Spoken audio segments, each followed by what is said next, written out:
going to start our chapter number 11, the talking cave. यानी जो केव है, जो उपा है, वो क्या करती है, बात करती है। और आज का के है हमारा थिंक ट्वाइस एक्ट वाइज, यानी 2 बार सोचो, 2 बार हमें सोचना चाहिए। और जो भी हम एक्ट करने वाले हैं, एक्शन करने वाले हैं, वो हमारा बहुत ही ज्यादा सोच समझकर चालाक होना चाहिए। यानी अगर हम अपना दिमाग यूज करेंगे तो हम बहुत कुछ कर सकते हैं और सामने वाले का पागल बना सकते हैं। Students will be able to understand the importance of using wisdom and intelligence, यानी जो wisdom है और जो intelligence है उसके बारे में आज हम बच्चों पढ़ने वाले हैं। Students will be encouraged to act wisely even in difficult situation, यानी हमारे सामने कितनी भी मुसीबत आ जाए, कितनी भी डिफिकल्टी आ जाए, पर हमें उनका सामना करना चाहिए, हिम्मत नहीं हारनी चाहिए और अपना दिमाग यूज करके, इंटेलिजेंस यूज करके हमें उसका कोई ना कोई सोल्यूशन निकालना चाहिए। चलो अब हम स्टार्ट करते हैं। Once upon a time lived in a dense green jungle. He was too old to hunt.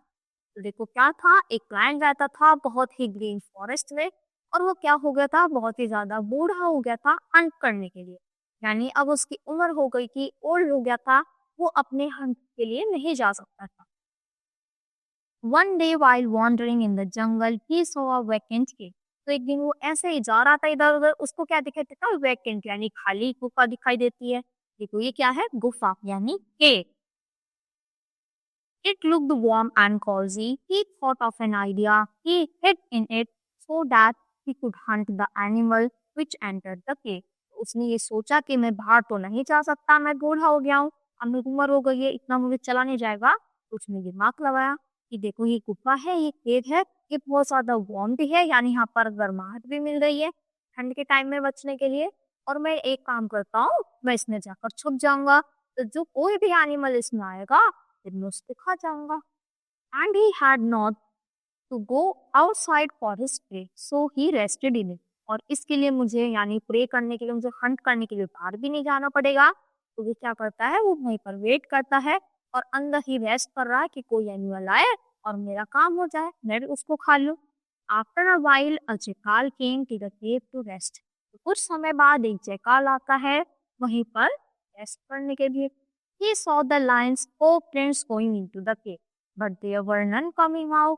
तो देखो इसने क्या करा, ये जा रहा था पर इसने देखो क्या देखे, वो प्रिंट्स यानी जो उसके फुट प्रिंट्स थे, पंजों के निशान थे, वो उसने देख लिया। ये सारे ही निशान लायन के हैं और ये सिर्फ जाने के हैं, उधर से आने के नहीं हैं। The clever jackal thought there must be a lion inside. I should check it first. तो उसको समझ आ जाता है कि जरूर अंदर एक लाइन छुप के बैठा है और वो बाहर नहीं आया है, तो मुझे एक बार चेकआउट कर लेना चाहिए। He pondered over what to do so. Soon an idea struck in his mind. He said loudly, "Hello, my dear cave. I am here." तो वो एकदम उसको आवाज आती देखो छुप गया, पर उसे पता चल गया कि अंदर लायन है और वो बाहर नहीं आया है, तो वो जोर से चिल्लाता है कि हेलो माय डियर केव, यानी गुफा, मैं आ गया हूँ। But there was no reply from inside, और अंदर से कोई भी रिप्लाई नहीं आता। He called out again, again there was no response. वो दोबारा आवाज लगाता है कि मैं आ गया हूँ, तब भी कोई आवाज नहीं आती। What happened to you my cave, why are you not greeting me today. तो बोलता है केव, आज तुम्हें क्या हो गया, तुम मुझे ग्रीटिंग क्यों नहीं कर रही हो, वरना रोज तो तुम बोलती हो। You know I will enter when you say hello to me. Jackal played the trick. तो जैकाल ने अपना दिमाग लगाया और बोला कि पता है ना तुम्हें, अगर तुम मेरे को रिस्पॉन्स करोगी, वापस बोलोगी, तभी मैं अंदर आऊंगा। तो ये सब किसके लिए हो रहा था, लाइन को फूल बनाने के लिए, पागल बनाने के लिए। The lion heard this. तो ये सब लाइन सुन लेता है। He thought this cave must be speaking to him. तो सोचता है कि शायद ये जो केव है, ये गुफा है, ये इससे बात करती है। But then why is it not speaking. पर फिर आज ऐसा क्या हो गया कि ये नहीं बोल रही। I must speak for this cave as the jackal will go. इस केव की तरफ से मैं बोल देता हूँ, वरना तो ये जैकाल वहां से चला जाएगा।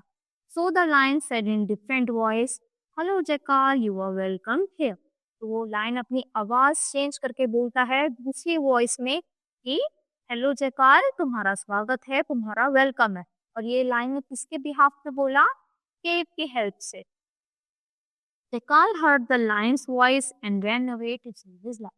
तो उसने आवाज सुन ली लायन की कि हाँ इसके अंदर जरूर कोई ना कोई है, और वहां से आवाज सुनते ही वो भाग लेता है और अपनी जान बचा लेता है। तो देखो कैसे जो लायन था वो क्या बनना था, बहुत चतुर बनना था, चालाक बनना था कि मैं अंदर छुप जाऊंगा, हाँ एनिमल आएगा हंट कर लेगा। और उसी साइड जैकान ने अपना दिमाग यूज करके बहुत सोच समझ के कि पैरों के निशान है, अंदर गया है बाहर नहीं आया, उसने ट्रिक अपनाई केव से बोलने की कि केव मुझसे बात करती है, और उल्टा लायन को भी फंसा दिया। तो ऐसा नहीं है कि जो ताकतवर है वही हमेशा जीतेगा, हम माइंड से भी क्या कर सकते हैं उसको हरा सकते हैं, अपनी इंटेलिजेंसी अपनी वाइजनेस से हम इसको हरा सकते हैं। आई होप बच्चों you understood this chapter. That's all for today. Thank you.